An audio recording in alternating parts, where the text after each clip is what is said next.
decidido e por isso venceu todos esses obstáculos. Inclusive, o obstáculo que ele venceu também, ele subiu numa árvore. Né? Isso ele se expôs ao ridículo. Porque na verdade você pode ver. Por que subir na árvore é ridículo? Não, não é ridículo se eu subir na árvore, se o Kiko subir na árvore, se o Douglas subir na árvore. Agora você pega o prefeito de Mariporã subindo na árvore, né? Você pega o Silvio Santos subindo na árvore. É diferente, porque é um cara rico, um cara conhecido, um cara que tem um status, né? Então é diferente. Você pode ver que subir na árvore é coisa de doido, é coisa de maluco. Não tem o que fazer, né? Entendeu? Então pra ele fazer isso era ridículo. Mas ele não se importou. Zaqueu, ele quis pagar esse preço, né? A humilhação de se passar por ridículo. Ele não se deixou levar pelo rótulo dele de que era ladrão, pela estatura. Então ele venceu todos esses obstáculos.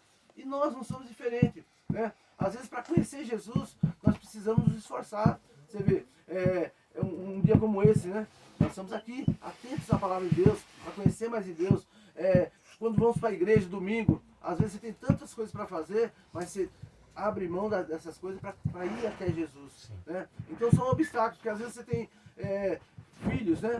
Tem 2, 3 filhos, você imagina para se deslocar de uma casa, às vezes até não tem às vezes um carro para poder ir para a igreja, e a pessoa mesmo assim supera esse obstáculo, né? Não tem um carro, mas vai de ônibus, vai a pé, tem filhos, mas levanta mais cedo, prepara os filhos e vai. Então, quer dizer, todas as dificuldades a pessoa supera para conhecer Jesus. Isso é característica de quem quer aprender mais de Jesus e conhecê-lo.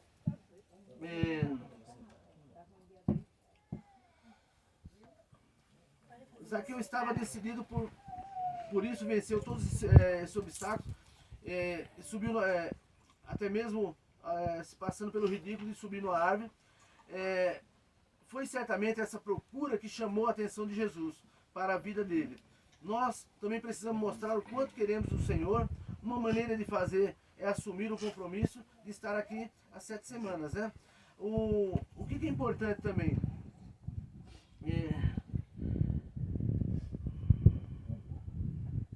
Nós devemos também chamar a atenção de Jesus, né? Porque Jesus, ele fica esperando a sua atitude. Você pode ver que lá no livro de Jeremias 29:3 fala assim: buscar-me-eis e me achareis quando me buscar de todo o vosso coração. Quando você tem um desejo no coração de buscar Jesus, você começa a chamar a atenção dele. Você começa a orar mais. Senhor, me dá uma direção. Às vezes até a pessoa não sabe nem orar direito, mas a pessoa já tem um desejo, começa a orar com as suas próprias palavras, que na verdade a oração é isso. Oração é falar com Deus, com Jesus, de uma forma simples. Ó, Senhor, eu estou precisando disso. Olha, eu estou enfermo, ou estou desempregado. Abre uma porta de emprego para mim, Senhor. Tem misericórdia da minha família, olha dos meus filhos. A oração é isso, é você expor a sua situação para Deus. E aí Deus começa a perceber que você está chamando a atenção dele. Isso agrada o coração de Deus.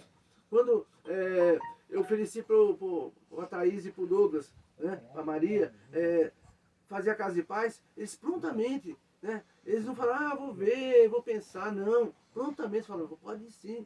Né? Isso já agrada o coração do Senhor. Ele vê que são pessoas que estão interessadas na palavra dele. E aí Jesus vem e faz a obra. Então, Jesus já conhecia Zaqueu e mostrou o desejo de entrar na sua casa. Você vê que Jesus é interessante, né? Numa multidão de pessoas, né? Jesus para embaixo da árvore e fala, Zaqueu, chamou ele pelo nome. Porque Jesus nos conhece. Sim. Jesus nos conhece pelo nome. Né? E por que ele fez isso? Né? Por que ele chamou Zaqueu pelo nome? Assim como ele chamou Zaqueu pelo nome, ele vai nos chama também pelo nome. São 3 situações. Em primeiro lugar, Jesus chamou Zaqueu pelo nome porque ele conhece o coração.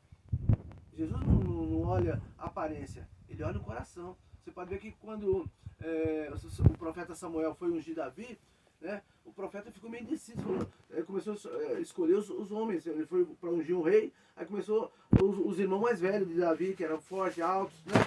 E aí Deus falava sempre para ele, não é esse, não é esse.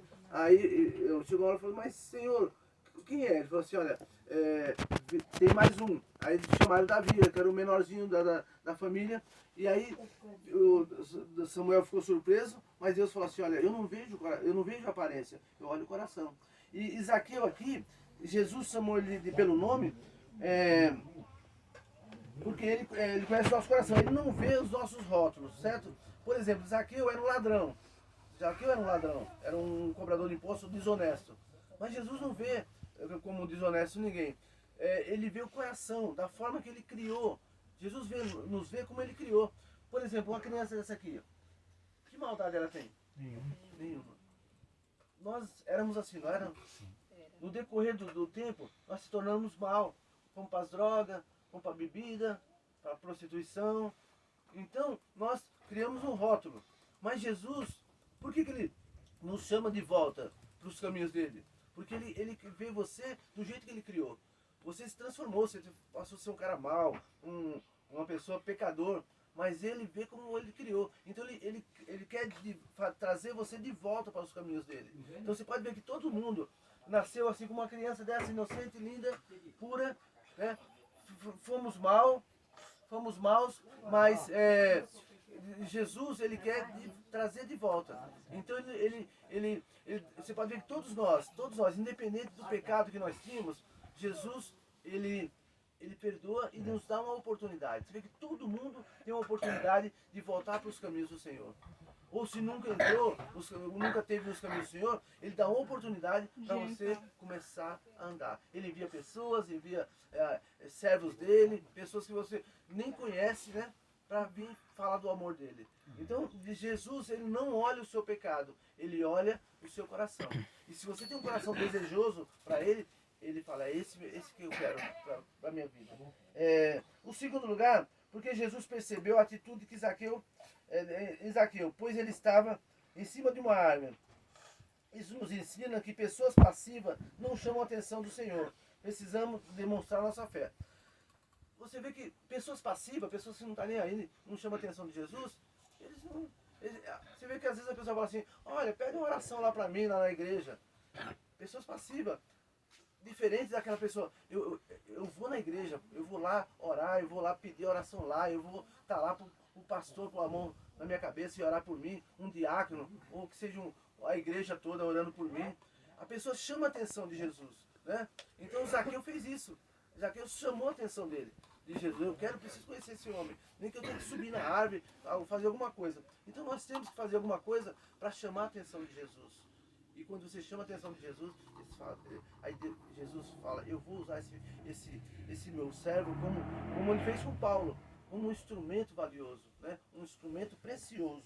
Em terceiro lugar, o desejo do Senhor é mudar toda a família, não somente nossa vida. Por isso ele propõe entrar na sua casa.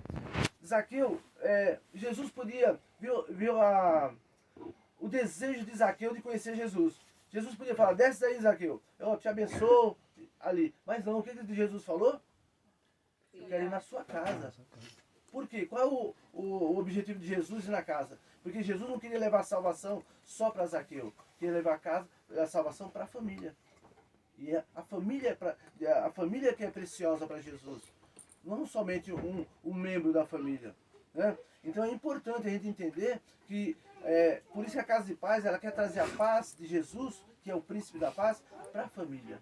E não só para o Douglas, ou só para a Thaís, ou só para o Alisson. Né? Até o final eu vou guardar esses nomes, eu prometo. Né? Então Isaías 55:6 fala assim, buscai ao Senhor enquanto se pode achar, invocai enquanto ele está perto.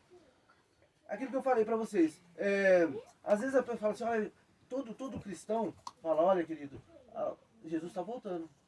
A gente sabe que está voltando. Todo cristão sabe que Jesus está voltando. E a gente fala para quê? Para as pessoas que não conhecem Jesus ainda. Mas as pessoas falam exatamente aquilo que eu comentei. Todo mundo fala que Jesus está voltando, isso aí, né? Mas se você morrer hoje, Jesus já voltou para você. E se Jesus voltar e você não tiver Jesus, aceitado Jesus como Senhor da sua vida, para onde você acha que você vai? Inferno. Inferno. É real isso. É inferno. Porque só tem dois caminhos. Céu, eternidade, no céu, e eternidade no inferno. Não adianta, a gente não pode brincar com a salvação. A salvação é coisa séria. A salvação não é brincadeira. Quando você entende isso, aí você começa a falar, meu, preciso aceitar Jesus. Porque ó, a palavra de Deus fala assim que aquele que não aceitar Jesus, vai ser choro e ranger de dentes. E a pessoa vai falar, Senhor, Senhor, às vezes até mesmo as pessoas estão lá na igreja, que não servem a Deus com todo o coração, o que vai acontecer? Tem um texto que fala, em Mateus, que fala assim, que quando Jesus for o juízo final, muitos vão falar assim, Senhor, Senhor, em teu nome profetizamos, em teu nome expulsamos demônios, em teu nome curamos enfermos, fizemos milagres, prodígios. E aí ele fala, aparta-te de mim que eu não te conheço. Por quê? Não entregou o coração completo. Não, porque é aquele cara que conhece Jesus de ouvir falar, mas tem que caminhar com Jesus. Jesus falou assim, aqueles que ouvem as minhas palavras e as praticam, esse é meu servo, esses são meus discípulos. Aqueles que ouvem e as praticam. Às vezes você ouve, mas você não pratica. A pessoa não quer, assim, ela ouve, mas não quer uma mudança. Porque o pecado, né, é só você analisar, o pecado ele é gostoso.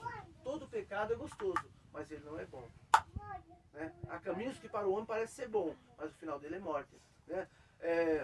Usar droga é gostoso, beber cachaça é gostoso, eu falo que eu já bebi muito, muito. Eu e o pastor Ney já bebemos uma quantidade razoável. Né? Mas foi bom? Não. É gostoso, você fica alegre, dá risada, dá cambalhota, conta piada, né? Mas no final, cai, rola, quebra a perna, só que o final é triste. Entendeu? Então Jesus falou, aqueles que ouvem as minhas palavras e as praticam, eles são meus discípulos. Né? Então é muito importante a gente não somente conhecer a palavra, mas viver a palavra. Por isso que é importante a gente, à medida que for as ministrações, você vai falar assim, algumas situações a gente vai expor e você vai falar assim, eu ainda estou nesse defeito. Aí você vai se alinhar, porque na verdade nós estamos aqui, qualquer cristão que vem aqui, eu, o pastor Ney, o Joab, qualquer pessoa que vier falar de Jesus para você e detectar alguma falha ainda, algum pecado que você possa estar vivendo, nós não estamos aqui para julgar. Ninguém foi constituído juiz para julgar ninguém. O único juiz, o único que vai julgar é Jesus. E ele ainda nem julgou. Ele vai vir para julgar. Então por isso que ele está dando essa oportunidade para arrebanhar todas essas pessoas. Você viu que o texto fala assim, ele veio para os perdidos. Né? Jesus veio para os doentes. Aí, às vezes você fala assim para a pessoa, olha, vamos para a igreja, você tem para a igreja, né? Precisa mudar de vida, né? Sair desses vícios e tal. E a pessoa fala assim, não, eu não vou porque eu ainda bebo, eu não vou porque eu ainda fumo. Meu querido, Jesus veio para os doentes, Jesus veio para o pecador. Então, nesse texto, aqui ó, em Lucas 15, 7 diz assim, ó, Jesus falando, digo-vos que assim haverá alegria no céu por um pecador que se arrepende, mais do que por 99 justos que não necessitam de arrependimento. Então, a alegria de Jesus é quando um pecador se converte. Os que já estão seguindo ele, estão seguros, Jesus não precisa se preocupar com essas pessoas. Jesus está preocupado com as vidas que são perdidas, com as pessoas que estão nos vícios, pessoas que estão no engano do espiritismo, pessoas que estão na prostituição, na mentira. Porque às vezes quando nós falamos de pecado, pensamos assim, usar droga é um pecado? É um pecado. Então a gente acha que só usar droga é pecado, prostituir é pecado. Mas o pecado, tem pecados maiores que a bebida, do que a droga. Qual é o pecado que você acha que é maior do que tudo isso?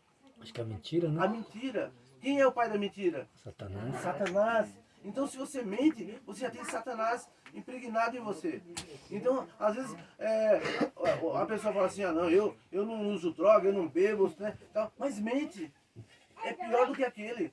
Então por isso que Jesus falou assim, olha, você não deve julgar. Não julgueis para que não seja julgado. Porque da forma que você julgar, você será julgado. E às vezes nós vemos um cisco no olho do irmão. E às vezes tem uma trava enorme no nosso olho e a gente não vê. O que é? É quando você aponta o defeito do irmão, do vizinho, do amigo, do parente, do familiar. Você está fazendo isso. Isso é apontar, é ver um cisco no olho da pessoa.